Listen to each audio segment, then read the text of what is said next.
Like, I mean, this is, we just talk smack nonstop. And I said, nobody cares about any of that except for Right. the common bottom line of get the job done That's it. and let's not die doing it.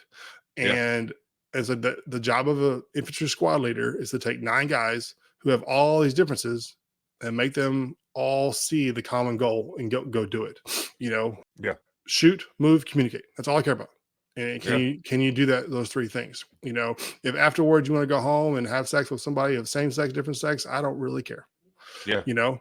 And just come to work and let's go shoot, move, communicate.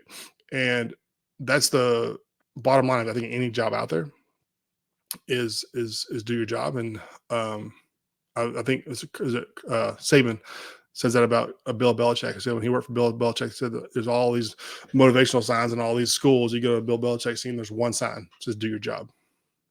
Yeah. And I'm like, That's it breaks it down real simple. And Ivan was that same way with us. It's like, guys, I don't care. I don't care what any of y'all do. This is before Don't Ask, Don't Tell was repealed and stuff, but and all the stuff going on now. But no, we wouldn't care then. We didn't care now, and right. or vice versa. But it's just do your job. And I think that element,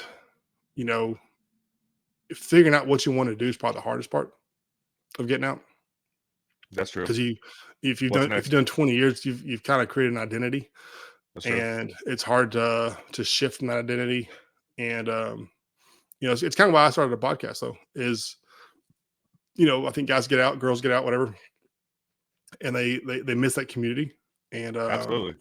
I had a good friend of mine that killed himself, and kind of just lost connection.